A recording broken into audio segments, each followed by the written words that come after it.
नमो अरिहन्ताणम् नमो सिद्धाणम् नमो आयरीयाणम् नमो वज्झायाणम् नमो लोये सौवसावूणम् मोक्षमार्गस्य नेतारम् भेत्तारम् कर्म भूभृताम् ज्ञातारम् विश्वतत्त्वानाम् वंदे तत्गुणलब्धये। 1008 श्री मूलनायक आदिनाथ भगवान की जय। द्वासांग जिनवाणी माता की जय। आचार्य श्रेष्ठ आचार्य गुरुवर श्री 108 पूज्यपाद स्वामी महाराज की जय। आचार्य श्रेष्ठ आचार्य गुरुवर श्री 108 विद्यासागर जी महाराज की जय। जगत पूज्य निर्यापक श्रमण मुनि पुंगव श्री 108 सुधा सागर जी महाराज की जय। समस्त मुनि संघ की जय। आलोक मोदी स्वाध्याय सुधा यूट्यूब चैनल पर आप सभी दर्शकों का एक बार पुनः हार्दिक स्वागत, हार्दिक अभिनंदन। सर्वार्थ सिद्धि ग्रंथराज की स्वाध्याय श्रृंखला में 6वें अध्याय के अंतर्गत हम सभी कर्मों के आश्रव के बारे में समझ रहे हैं कि हमारी ऐसी मन वचन काय की कौन सी क्रियाएं होती हैं जिनसे हमें ज्ञानावरण आदि 8 कर्मों का आश्रव हुआ करता है। इस संसार में जो भी जीव सुख या दुख की प्राप्ति करते हैं या अच्छा या बुरा फल प्राप्त करते हैं वो हमारे पूर्वोपार्जित कर्मों का परिणाम ही होता है। तो हम जब दुख की प्राप्ति हमें होती है या हम किसी कष्ट में रहते हैं या हमारे साथ कुछ अशुभ घटित होता है तब हम प्रायः करके यही सोचते हैं कि हमने ऐसा कौन सा कर्म किया था जिस कारण से हमारे साथ ऐसा घटित हो रहा है। इस अध्याय के पढ़ने पर हमें यह सब कुछ समझ में आएगा कि हमारे साथ जो कुछ भी अच्छा या बुरा घटित हो रहा है वह हमने ऐसे कौन से परिणाम किए होंगे जिन कारणों से हमने ऐसे कर्म को बांधा था और उसी कर्म बंध के फलस्वरूप हमें आज यह अच्छा या बुरा फल प्राप्त हो रहा है। और आज जो हम क्रियाएं करेंगे वैसा ही हमें भविष्य में प्राप्त होगा। तो आज जो भी अच्छा बुरा हो रहा है वह हमने पूर्व में ऐसे कोई ना कोई अच्छे या बुरे कर्म किए होंगे और आज जो हम अच्छे या बुरे कर्म करेंगे उनका फल हमें भविष्य में भोगना पड़ेगा। आज का पुरुषार्थ ही कल का हमारा भाग्य होता है। तो आज हम कैसी क्रियाएं करें, जैसे कि हमने पिछली कक्षा में बताया था कि हम सभी तीव्र बुद्धि वाले बनना चाहते हैं। हम सभी चाहते हैं कि हमारी बुद्धि इतनी उत्कृष्ट हो कि हम एक बार पढ़ें और हमें याद हो जाए। बिल्कुल स्कैनिंग पावर हो हमारे अंदर कि आंखों से एक बार हमारे सामने से कोई किताब का पेज निकल जाए तो वो हमें सब कुछ याद हो जाए, कंप्यूटर टाइप मेमोरी हमारी हो जाए। तो ऐसा हमारे साथ क्यों नहीं होता? आखिर हम क्लास में जब 40 बच्चे पढ़ते हैं तो कोई एक बच्चा टॉप कर जाता है और हम पीछे रह जाते हैं बड़ी मेहनत करने के बाद भी। तो ये सब कुछ हमारे पूर्व कर्म के अनुसार है। पूर्व कक्षा में हमने ज्ञानावरण और दर्शनावरण कर्म के आश्रव के कारणों को समझा था, जिसमें उन्होंने ये बताया था कि आज हमारी मंद बुद्धि है तो उसका कारण यह है कि हमने पूर्व में कभी ना कभी ज्ञान के साधनों में विघ्न डाला होगा अथवा जो ज्ञानी व्यक्ति होगा उसकी विनय नहीं की होगी, शास्त्रों की विनय नहीं की होगी, किताबों को फाड़ दिया होगा, कहीं ना कहीं हमने ज्ञान की अवमानना की होगी, ज्ञान का अनादर किया होगा। जो ज्ञानी व्यक्ति हैं या ज्ञान के जो साधन हैं, शास्त्र हैं या अन्य कोई क्रियाएं ऐसी होती हैं जो ज्ञान के साधनों में सहकारी होती हैं, उन क्रियाओं में हमने बाधा डाली होगी और इसी कारण से आज हम मंद बुद्धि हुए हैं। अब हमें ये सोचना है कि यदि हमें ज्ञान का तीव्र क्षयोपशम करना है, ऐसा नहीं है कि क्षयोपशम बढ़ा नहीं सकते, ये पहले से निश्चित हो गया कि हम पूरे जीवन भर ऐसे ही रहेंगे, नहीं, ऐसा कोई जरूरी नहीं है। हम यदि चाहें अब यह ग्रंथ पढ़ने के बाद अब हम यदि चाहते हैं कि हमारे ज्ञान का भी क्षयोपशम बढ़ जाए तो हमें अपने ज्ञान के क्षयोपशम को बढ़ाने के लिए अब ज्ञानी व्यक्ति की विनय करना प्रारंभ करें, जिनके अंदर बहुत ज्ञान भरा पड़ा है। पूज्य महाराज श्री कई बार प्रवचनों में कहते हैं कि एक कक्षा में यदि एक व्यक्ति, एक बच्चा फेल हो रहा है और उसको यदि पास होना है तो वो जो पढ़ाई मेहनत करता है वो तो करता ही रहे, साथ ही उस क्लास में जो फर्स्ट आया है उसको एक बार जय जिनेन्द्र करे, उसको प्रतिदिन जय जिनेन्द्र करे, उसकी विनय करे, उसके पैर छूना यदि शुरू कर देगा तो 6 महीने के अंदर उसकी बुद्धि का भी क्षयोपशम बढ़ जाएगा। और ये उन्होंने प्रैक्टिकल करके भी देखा, क्योंकि पूज्य महाराज श्री के पास कई प्रकार के बच्चे ऐसे आते रहते हैं जो हमेशा ये कहते हैं महाराज श्री ऐसा आशीर्वाद दो हमारी बुद्धि का क्षयोपशम बढ़ जाए। उन्होंने ऐसे व्यक्ति को, ऐसे बच्चे को आशीर्वाद दिया और ये कहा कि तुम्हारी कक्षा में जो फर्स्ट आता हो तुम उसकी विनय करना शुरू करो। उसने शुरू किया और उसका बुद्धि का क्षयोपशम बढ़ गया और उसके भी अच्छे नंबर आने लगे। तो आज हम यदि चाहते हैं कि हमें अपनी बुद्धि का क्षयोपशम बढ़ाना है तो हम ग्रंथों का अध्ययन शुरू करें, ग्रंथों की विनय करना शुरू करें। जिनको ये ग्रंथ आते हैं या जो ज्ञानी व्यक्ति हैं उनकी विनय करें, ज्ञान के साधनों में सहकारी बने। जो पढ़ना चाह रहे हैं उनको पढ़ने का अवसर प्रदान करें, उनको पढ़ने में क्या कठिनाई आ रही है, क्या समस्या आ रही हो, उस समस्या का समाधान करने की कोशिश करें। जितना जितना हम ज्ञान के साधनों में सहकारी बनेंगे उतना उतना हमारे ज्ञान का क्षयोपशम बढ़ेगा। इसी प्रकार से हमने पूर्व कक्षा में बताया था कि अब जो आगे आने वाली कक्षा है जो आज अपन पढ़ेंगे उसमें हम सुख और दुख की बात करेंगे, जिससे इस संसार में जो अनंत जीव हैं वो सभी परेशान हैं। वो सभी ये चाहते हैं कि हमें सुख की प्राप्ति हो और वो दुख से डरते हैं। जे त्रिभुवन में जीव अनंत, सुख चाहे दुख ते भयवंत। तो आज जो हम कुछ क्रियाएं पढ़ने वाले हैं उन क्रियाओं में यही आएगा कि आज हम इस संसार में दुखी क्यों हैं। हम चाहते सुख हैं लेकिन हम दुख ही दुख पा रहे हैं, आखिर ऐसा क्यों हो रहा है। तो कहीं ना कहीं हमने पूर्व भाव में ऐसे कर्म किए थे जिनसे दुख मिलता है, या ऐसे कर्मों का बंध किया था जो जब फल देते हैं तो हमें दुख की अनुभूति कराते हैं। ऐसा कर्म है असाता वेदनी। असाता वेदनी कर्म के कारण ही हम इस संसार में दुखी होते हैं और साता वेदनी कर्म के कारण से हमें साता का वेदन अर्थात सुख की अनुभूति होती है। तो आज यदि हमारे पास सारी सुख सुविधाएं होते हुए भी हम दुखी हैं तो दुखी होने का कारण केवल एक है कि हमने पूर्व में कोई ना कोई ऐसे कर्म किए होंगे जिनसे असाता वेदनी कर्म का बंध किया होगा। देखें, जो भी सामग्री मिलती है वो सामग्री का मिलना साता या असाता वेदनी का उदय का काम नहीं है। उस सामग्री में सुखी की अनुभूति या दुख की अनुभूति करना ये साता असाता वेदनी कर्म का कारण काम है। साता और असाता वेदनी कर्म को जब हम इसको विस्तार से पढ़ेंगे तो प्रकृतियों को 4 भागों में बांटा गया, पुद्गल विपाकी, जीव विपाकी, भव विपाकी और क्षेत्र विपाकी। वेदनी कर्म जो है वो जीव विपाकी प्रकृति है। जीव विपाकी का मतलब है कि यह जो कर्म प्रकृति है यह जीव को प्रभावित करती है। जब ये उदय में आएगी तो शरीर को प्रभावित नहीं करेगी, ये जीव को प्रभावित करेगी। निमित्त तो मिलेंगे शरीर को लेकिन प्रभावित कौन होगा? जीव। इसलिए जरूरी नहीं है कि सारी सुख सुविधाएं मिलने के बाद हम सुखी ही हो जाएं। आज यदि अंबानी को देखें या कोई बिल गेट्स को देखें या कोई बड़े व्यक्ति को देखें जिनके पास सुख सुविधाओं की कमी नहीं है, सारी सुख सुविधाएं हैं, तो क्या हम ये गारंटी से कह सकते हैं कि वो सर्व सुखी हैं क्योंकि उनके पास सारी सुख सुविधाएं हैं? नहीं कह पाएंगे।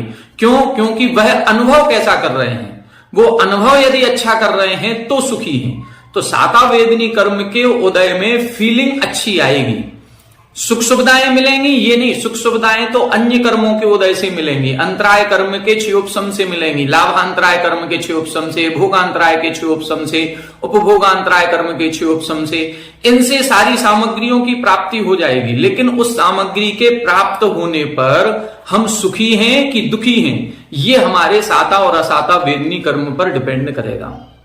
एक्सीडेंट जब होता है, कोई दुर्घटना होती है, तो वो दुर्घटना किस निमित्त से हुई है? वो निमित्त असाता वेदनी कर्म ने दिला दिया हमको। एक बस एक्सीडेंट हुआ और उस एक्सीडेंट में हमें भी चोट लगी।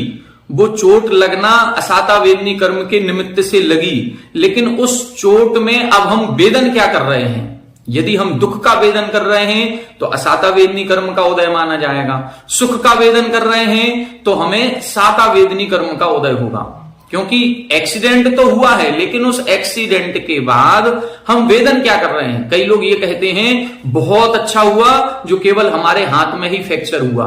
उस बस एक्सीडेंट में तो 40 लोग तो मारे गए, केवल 2 लोग बचे हैं, 2 में से 1 हम भी हैं।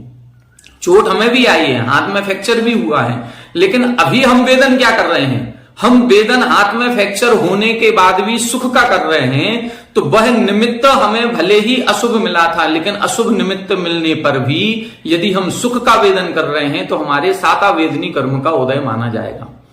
इसी तरह से सारी सुख सुविधाएं मिलने के बाद भी यदि हम दुख का अनुभव कर रहे हैं तो वो असाता वेदनी कर्म का उदय माना जाएगा। तो ये नहीं कह सकते हैं कि सारी सुख सुविधाएं जो मिलती हैं वो साता के उदय में मिलती हैं। साता के उदय में नहीं मिलती हैं, वो हमारे किसी ना किसी शुभ कर्म के उदय से उनके निमित्त हमको मिल जाते हैं। लेकिन उसके जब हम सुख सुविधाओं का भोग करते हैं, उस भोगते समय हमें कैसा लग रहा है। यदि हम किसी ऐसे कमरे में बैठे हैं जहां पर किसी भी प्रकार की कोई असुविधा नहीं है, सारी सुख सुविधाएं हैं, लेकिन फिर भी हम टेंशन में हैं या हम किसी प्रकार के सोच में डूबे हुए हैं, तनाव में हैं, या हम कहीं दुख का अनुभव कर रहे हैं, तो उस समय हमारे असाता वेदनी कर्म का उदय जानना चाहिए। अब ऐसे असाता वेदनी कर्म का बंध किस कारण से होता है और साता वेदनी कर्म का बंध किस कारण से होता है, इसको आज की कक्षा में हम पढ़ेंगे। आइए देखें पेज नंबर 252, उत्थानिका 629, सूत्र नंबर 11। अथ अन्योः कर्म प्रकृतियोः आश्रव भेदाः तथा। यहां कह रहे हैं जैसे इन 2 कर्म प्रकृतियों के आश्रव के भेद हमने बताए, तथा उसी प्रकार से किन 2 प्रकृतियों के, ज्ञानवरण और दर्शनावरण पर अपन चर्चा कर चुके हैं। तो ज्ञानवरण कर्म के जैसे आश्रव के कारण बताए या दर्शनावरण कर्म के जैसे आश्रव के कारण बताए, उसी प्रकार से असाता वेदनी कर्म के आश्रव के कारण बता रहे हैं। दुख शोक तापाक्रंदन वध परिदेव नान्यात्म परोभय स्थान्य सद्वेद्यस्य। दुख शोक तापाक्रंदन वध परिदेव नान्यात्म परोभय स्थान्य सद्वेद्यस्य। यहां बता रहे हैं दुख शोक ताप आक्रंदन वध परिदेवन। फिर लिखा है आत्म पर उभय स्थानी परिदेवनानी आत्म पर उभय स्थानी असद्वेद्यस्य। असद्वेद्यस्य मतलब असाता वेदनी कर्म के आश्रव के कारण है। कौन कौन सी क्रियाएं हैं? दुख करना, शोक करना, ताप करना, आक्रंदन करना, किसी का वध करना या परिदेवन करना। तो ऐसी 6 क्रियाएं हैं। ये 6 क्रियाएं आत्म पर उभय स्थानी, स्थान शब्द तीनों में लगाएंगे, आत्म स्थान, पर स्थान, उभय स्थान। आत्म स्थान का मतलब है स्वयं के संबंध में, जब हमें कोई भी कष्ट परेशानी स्वयं को हो रही है सो हम दुखी हो रहे हैं। जब हम स्वयं के संबंध में हैं तो भी असाता वेदनी कर्म का बंध करेंगे।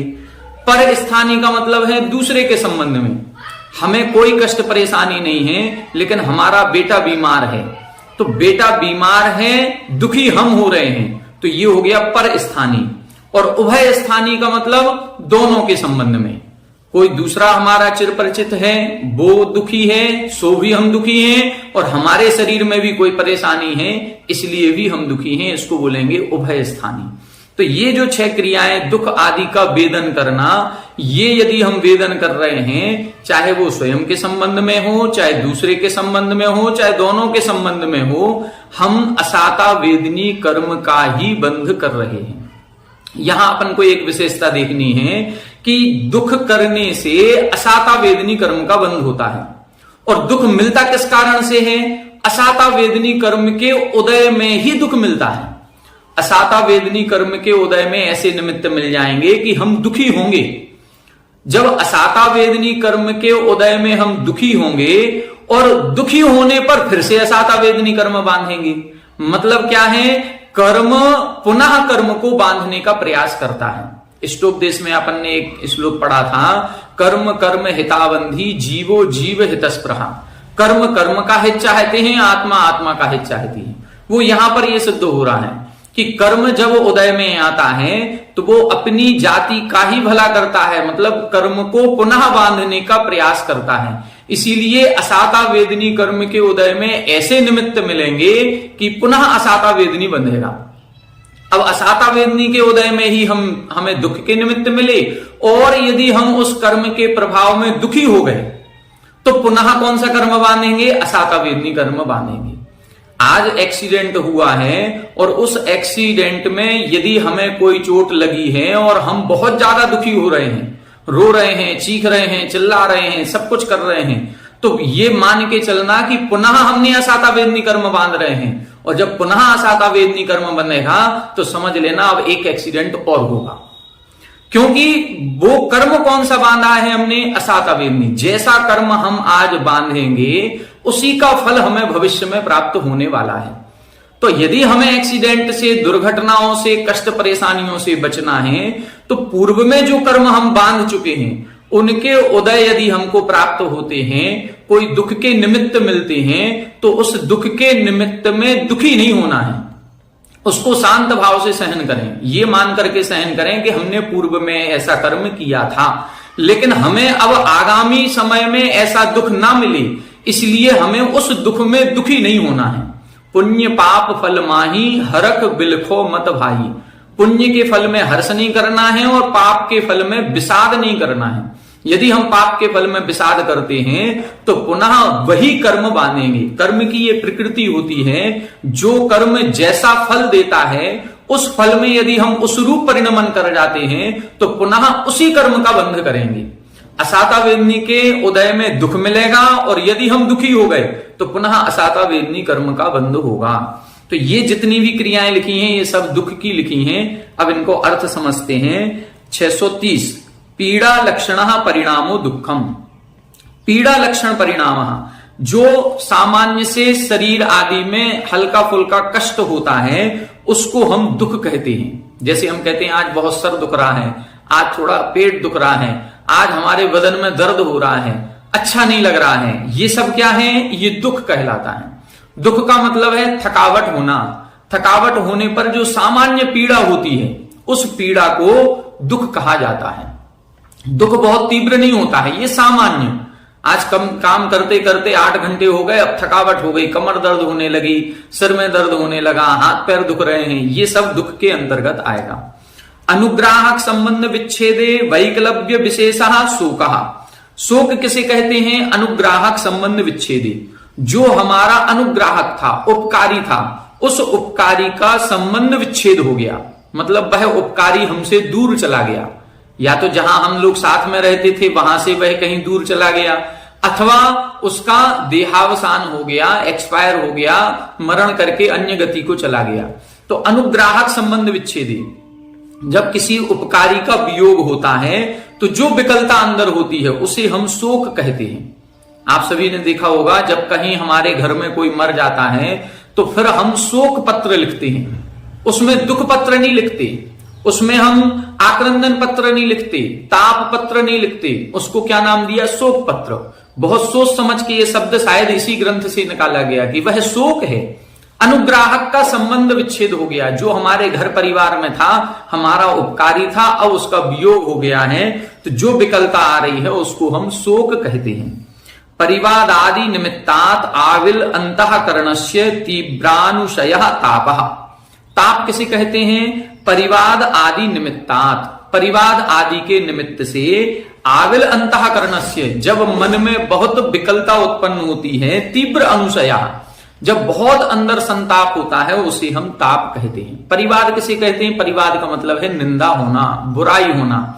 कोई ऐसा काम हमारे द्वारा हो गया या हमारे परिवार के किसी सदस्य के द्वारा हो गया जिससे पूरे मोहल्ले में, पूरे कॉलोनी में, पूरे नगर में हमारी बुराई हो रही है, लोग हमारी बुराई कर रहे हैं, हमारी निंदा कर रहे हैं।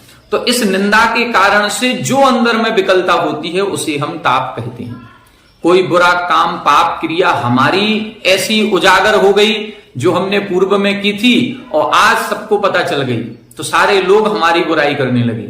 स्वयं के संबंध में, पर के संबंध में हमने कोई बुरा काम नहीं किया, लेकिन हमारे जो लड़के बच्चे थे उन्होंने कोई गलत काम कर दिया, आज घर घर में ऐसी घटनाएं होने लगी हैं कि जब बच्चे बड़े होने लगे हैं तो अपने मन पसंद से किसी अन्य लड़के या लड़की के साथ भाग जाते हैं।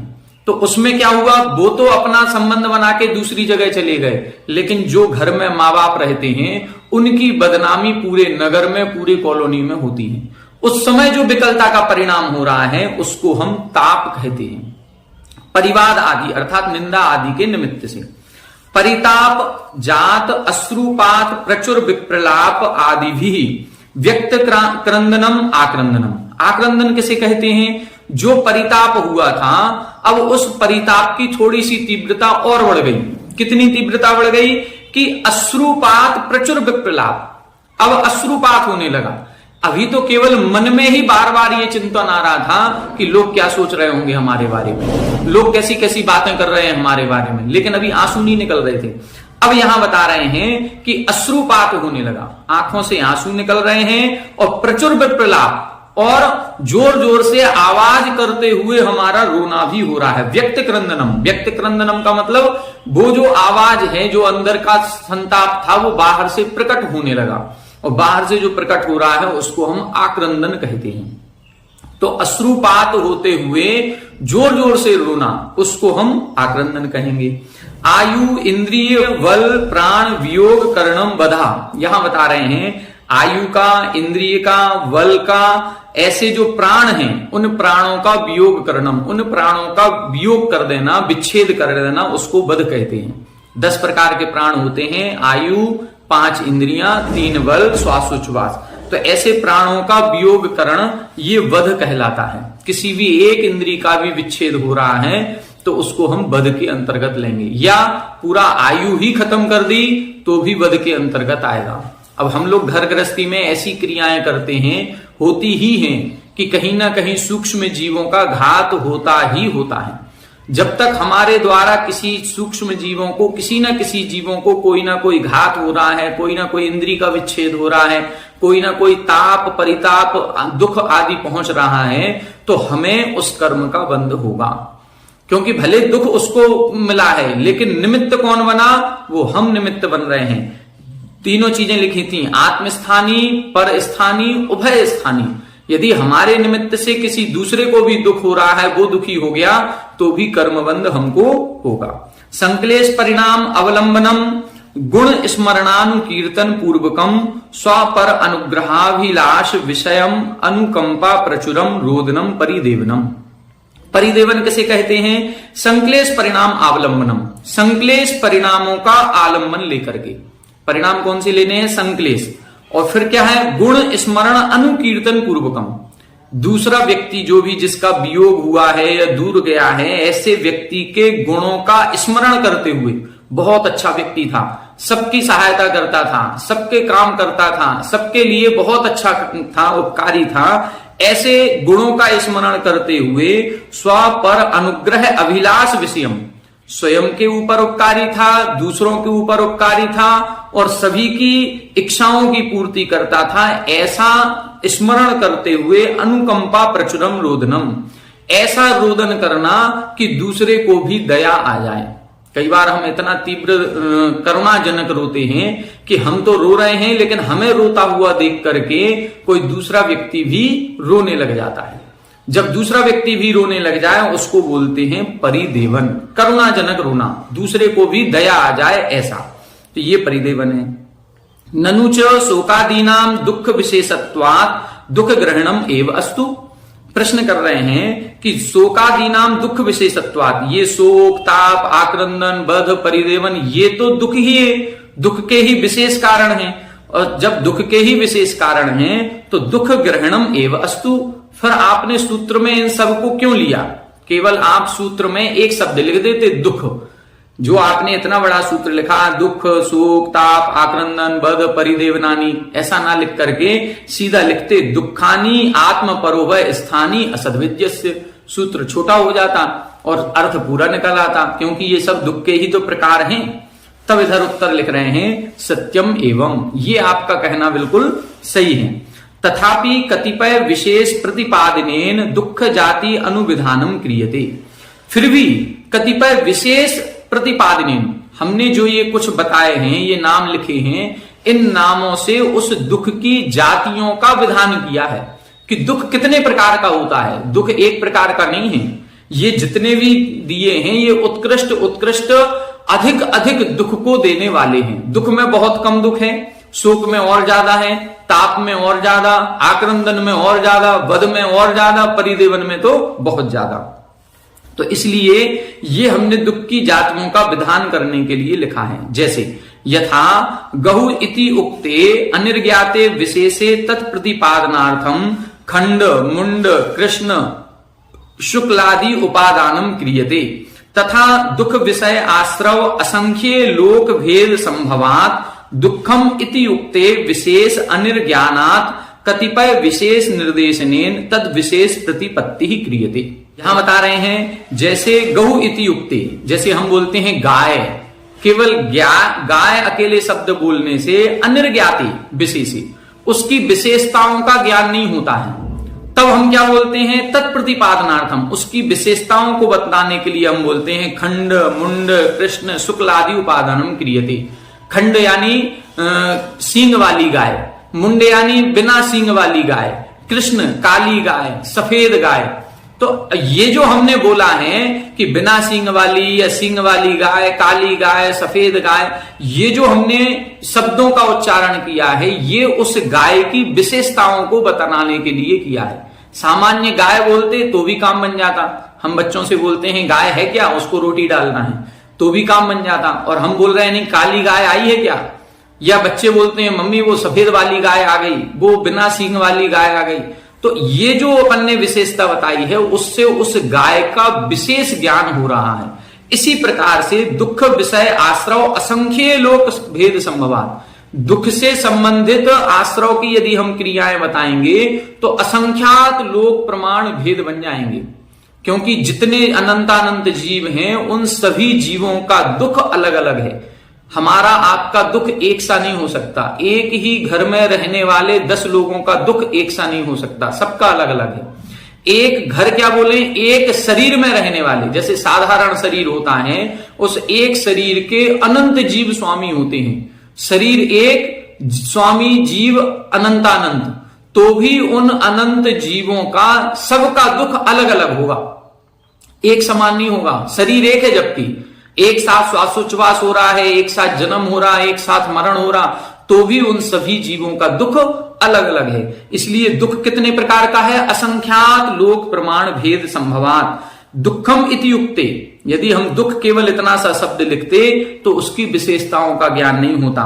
इसलिए कतिपय विशेष निर्देश ने, कुछ विशेष निर्देश के द्वारा हमने तद विशेष प्रतिपत्ति ही क्रियते, उस दुख की कुछ विशेषताएं बताई हैं कि दुख क्या कहलाता है, शोक क्या है, ताप क्या है, आक्रंदन क्या है, ये हमने दुख की विशेषताएं बताई हैं। वास्तव में तो ये दुख ही हैं। तानी एतानी दुखादीनी क्रोधादि आवेशात आत्मस्थानी भवंती परस्थानी उभय स्थानी च।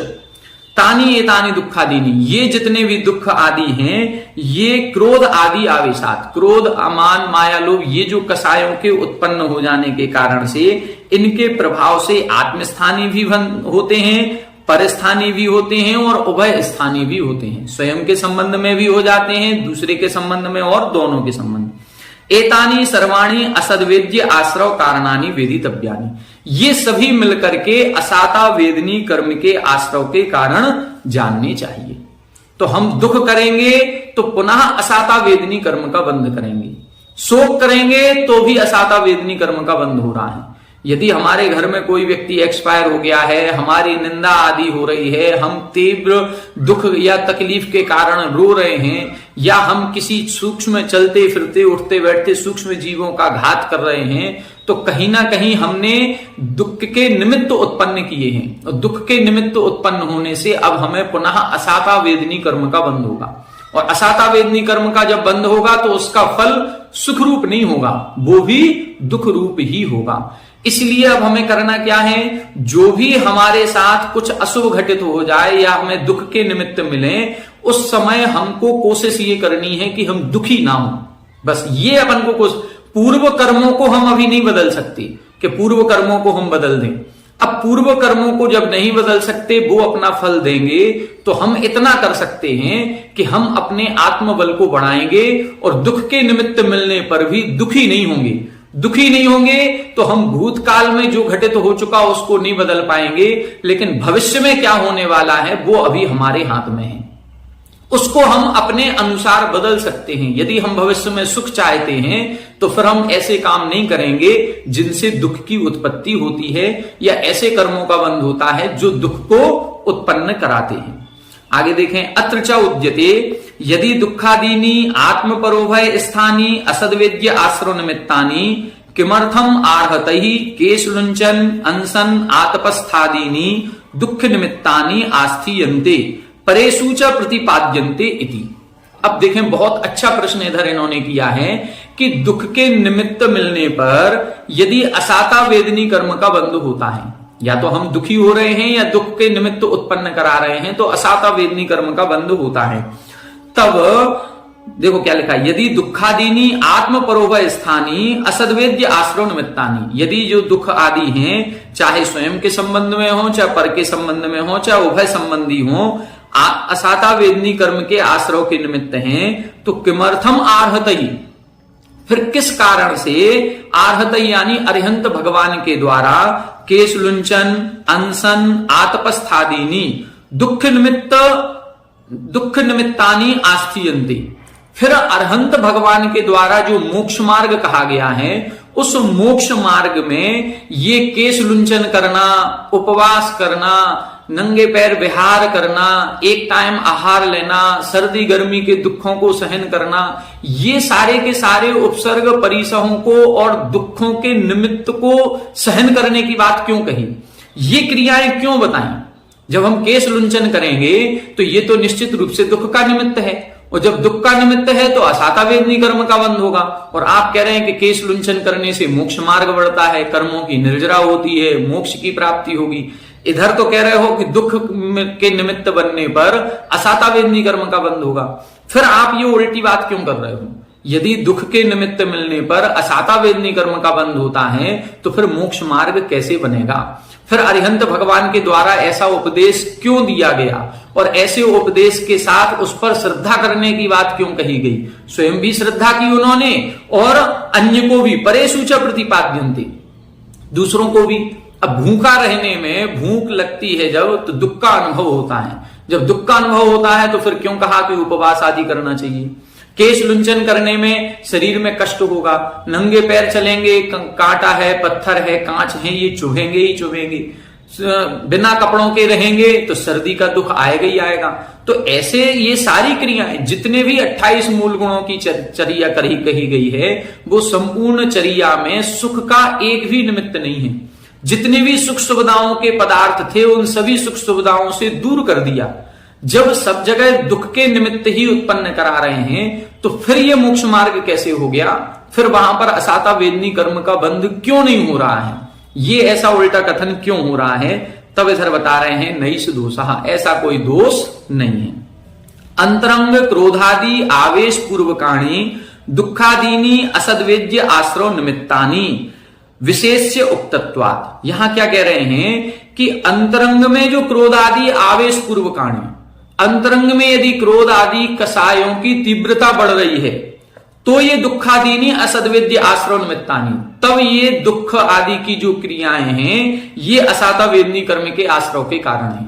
यदि मान लो कोई महाराज का केश लुंचन किया जा रहा है, वो चाहे वो स्वयं कर रहे हो, चाहे कहीं कोई अन्य दूसरे महाराज कर रहे हो, और जिनका केश लुंच हो रहा है उनको क्रोध आ रहा हो, तब उनके असाता वेदनी कर्म का आश्रव का कारण बनेगा। कोई मुनिराज पैदल विहार कर रहे हैं और पैर में कांटा चुभ गया और अचानक से उनको क्रोध आ गया कि ये कहां की चर्या बता दी महावीर स्वामी ने, हमको नंगे पैर चला रहे हैं, उनको पता नहीं था कि कांटा चुभेगा।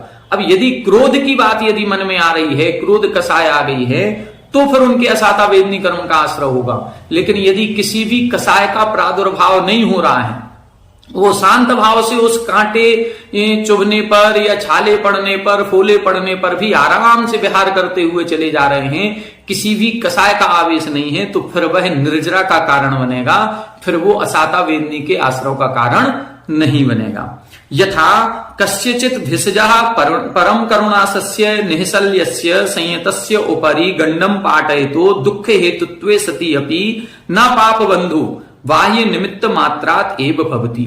उदाहरण क्या दे रहे हैं, यथा कस्यचित् भिषजः परम करुणासस्य, कोई भिषज यानी वैद्य है, डॉक्टर है, वो परम करुणासस्य निःशल्यस्य संयतस्य, ऐसे मुनिराज हैं जो मुनिराज परम करुणा वाले हैं, मतलब उनके अंतरंग में दया भरी हुई है, निःशल्यस्य, जिनके अंदर कोई शल्य नहीं है, ऐसे महाराज के गंडम पाटयता, उनको कोई फोड़ा हो गया है और उस फोड़े का ऑपरेशन कोई डॉक्टर कर रहा है।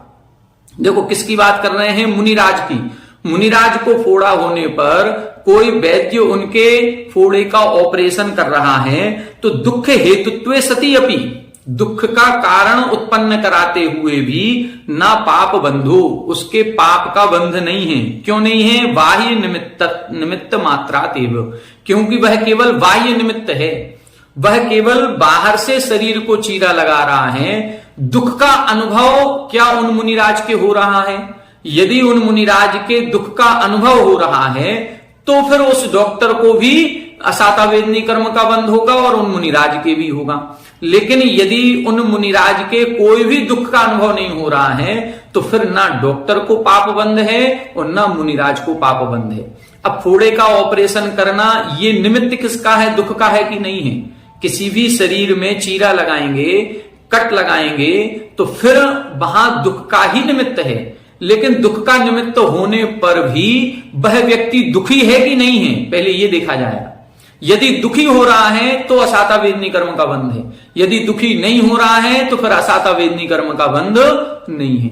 यदि ऐसा मानेंगे तो हर जितने भी डॉक्टर हैं उन सभी डॉक्टर्स को असाता वेदनी कर्म का ही बंध होगा, क्योंकि आत्मस्थान पर स्थान, हर डॉक्टर इंजेक्शन लगाएगा, कोई ना कोई दवाई देगा, फोड़े फुंसी को दबा करके उसकी ड्रेसिंग करेगा, कहीं ना कहीं कुछ ना कुछ उस डॉक्टर को ऐसा ही करना है जिससे शरीर में कष्ट उत्पन्न होता है। लेकिन डॉक्टर का भाव उस कष्ट को उत्पन्न करना नहीं है, बल्कि जो दुख आया है उस दुख को दूर करने का होता है, इसलिए वो इंजेक्शन लगा रहा है।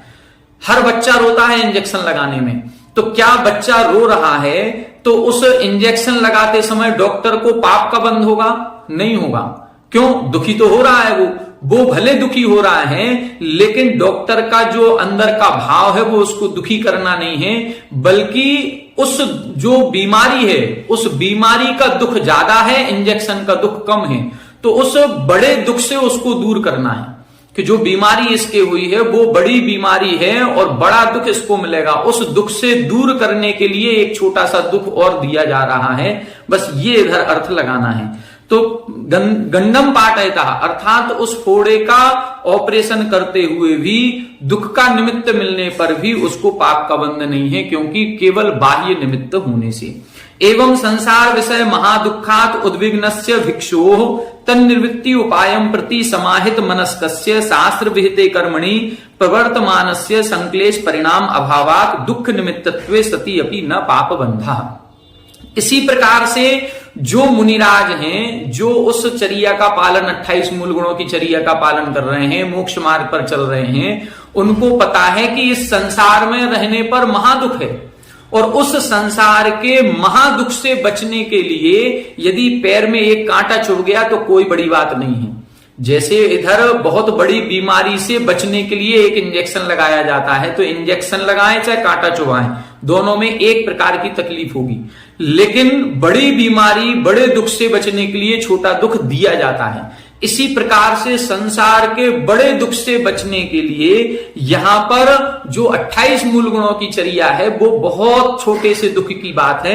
इसलिए शास्त्र विहिते कर्मणि प्रवर्तमानस्य, शास्त्र में कहे हुए जो चर्या कही गई है उस चर्या में जो प्रवर्तन कर रहे हैं उनमें संक्लेश परिणाम अभावात, संक्लेश परिणामों का अभाव होने से दुख निमित्तत्वे सति अपि, दुखों का निमित्त होने पर भी ना पाप बंधा, उनके पाप बंध नहीं होता है। बहुत अच्छा उत्तर यहां पर दिया है। उक्तम च न दुखम न सुखम यत् बधेतु दृष्टः चिकित्सदे चिकित्सायाम तु युक्तस्य स्यात् दुखम अथवा सुखम। क्या बता रहे हैं कि जो चिकित्सा के साधन होते हैं ना तो ये दुख रूप होते हैं ना सुख रूप होते हैं। कैंची है या कोई छुरी है, चाकू है या कहीं कोई और अन्य ब्लेड है, इंजेक्शन है, ये सारे जो साधन हैं ये ना दुख रूप होते हैं ना सुख रूप होते हैं। लेकिन ये जिसको लगाए जाते हैं, जिसको चीरा वगैरह लगाया जाता है, ऑपरेशन किया जाता है, उसको ये दुख के निमित्त भी बन सकते हैं और सुख के निमित्त भी बन सकते हैं। यदि आपसे कह दिया जाए कि ये गांठ कैंसर की गांठ है और इसको अलग करना पड़ेगा, तो ये सोच करके उस गांठ को जब अलग किया जाता है तो हमको सुख का अनुभव होता है कि दुख का अनुभव होता है?